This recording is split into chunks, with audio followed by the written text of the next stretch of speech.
What's going on YouTube? It's your boy Jeremy Wormy. I'm coming at you with another video, and we are continuing to talk about Stellar Blade because despite the fact that Stellar Blade promised that it would be uncensored in all countries, despite the fact that yes, they ended up going against that. It was an era of false marketing or going against their word. I don't know who led to what. It's a continuous weird trend that's going on here on what was actually who said what on the censorship, whether it's Sony, whether it was Shift Up deciding to bend to Sony, whatnot, or Shift Up saying that they wanted to do this. It's a crazy story, but yes, Shift Up ended up censoring the game. This is just two examples. You see hard R to crime R, costumes being changed. I've shown you this one before. They've had toned down clothing. They've toned down gore. They censored the game outright. Okay, they censored it. Despite all this, despite the fact that Sony has appeared to have come out and forced Shift Up to actually censor the game, go against their word, turn against the audience, and start catering more towards the game journos who will never like the game to begin with, it's still a popular game. Yeah. Because this isn't Shift Up's fault. This is Sony's fault. And by all accounts, fans are loving this game, despite everything that started going against it, despite what every game journalist ever said, despite what every freak on the internet who said this was an unrealistic body type and ignoring the fact that it was designed after a real female human being, and despite the fact that the director's wife actually designed the character face model, you know, a real women designing a realistic woman, despite all the backlash this game was getting, audiences are loving this game, and I don't blame them. Okay, this looks like a fun game. This looks like a wonderful game. I would love to actually go out and play this game. I just don't own a PS5. But like I mentioned, game journalists still aren't happy with this game, because come over here to Forbes and Paul Tassi, who by the way is an insane individual ever since the whole Gamergate 2 Sweet Baby Ink stuff started popping off. He's been on Twitter just making a fool of himself, but Stellar Blade is now the highest user scored PS5 game ever, which is a bit excessive. That's right. Paul Tassi believes that the Stellar Blade score being so high is a bit excessive. And when you scroll through this, it gets a little wonky. As it stands, Stellar Blade is the highest user score PS5 game of the entire generation on Metacritic, evaluating it above its strong but not stunning 82 Metascore from critics. It's currently at a 9.2 out of 10, which yes, does tie it with Cyberpunk 2077 Ultimate Edition and Resident Evil 4's Separate Ways expansion. However, I'm going to consider it number one, not just because it was a 9.3 as of yesterday, indicating it's at the highest end of a 9.2, but because it has 2,598 reviews in compared to RE4's 333's review and Cyberpunk's 81 reviews. It is way harder to maintain that high of a score without thousands of reviews. And that's right. Not only is this game getting reviewed by almost everybody who's actually playing it, it's also staying at that high score despite all the odds, despite everything that's going on here. Now, I will say, I don't think he should have brought Cyberpunk into the mix on this, because Cyberpunk was a cross-platform thing, but it is what it is. But you see it here, Stellar Blade at the top, beating out Resident Evil, Cyberpunk, Astro's Playroom, Noi Remastered, Final Fantasy Rebirth even, The Talos Principle, Baldur's Gate 3, Resident Evil 2, Marvel Spider-Man 2. Not hard to beat Marvel Spider-Man 2, am I right? But all accounts, people are loving this game. But why does Paul Tassi think that it doesn't deserve this spot and maybe it's a bit excessive? While I said last time that it did not begrudge the game its high user score, this is a bit excessive. I really do like the game a lot. It's very fun, a solid 8 out of 10, and I enjoy it so much. I am 50 hours in and in the middle of a NG plus playthrough. I'm sure a lot of people feel the same. Wait, you're 50 hours in.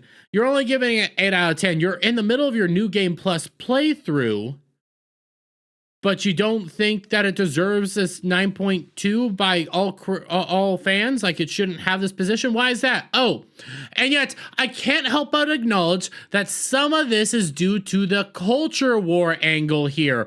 A certain segment of the voting population giving it 10s for what it represents, with an unabashedly sexy character as its lead. Something some of these players think is not seen enough in games now. Don't make me pull out a long list of how that's not true.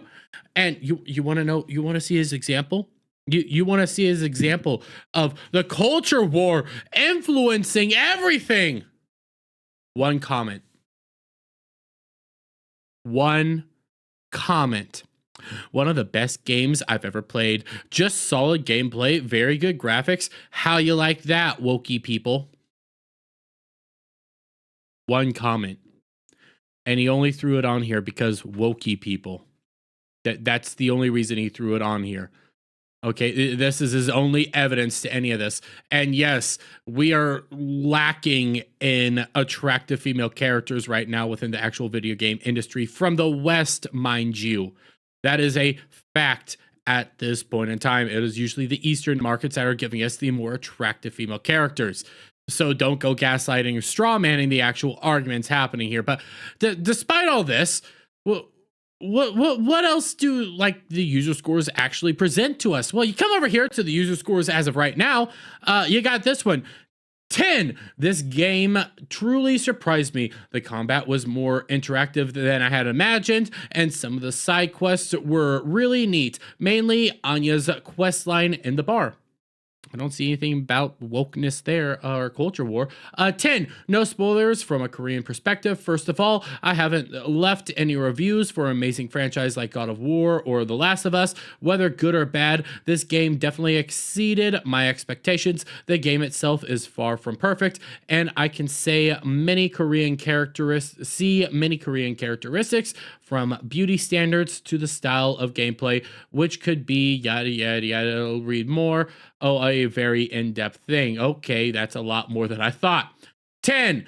I can't even read that one. 0. This one's funny. My GF bought this for me as a joke. I didn't even like it. I barely ever see anybody actually bringing up the culture war or anything like that. Like, I saw maybe one of them mention, don't listen to game journalists, just enjoy games. Not a whole lot of people come out here mentioning stuff like that, you know?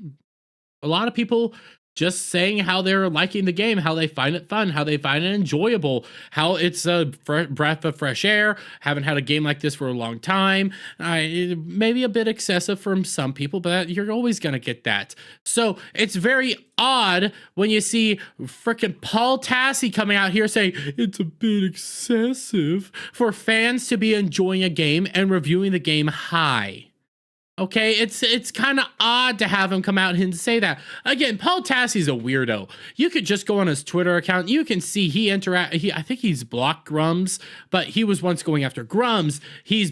When the Sweet Baby Eyes stuff started going off, he started freaking out about that and attacking everybody discussing Sweet Baby Inc. It's been an insane roller coaster of stuff going on here. But all I see here is another example of maybe a more refined game journalist in the form of Paul Tassi here over at Forbes, doing the exact same thing you get from Kotaku, doing the exact same thing you get from IGN, The Gamer, all these game journalists alike.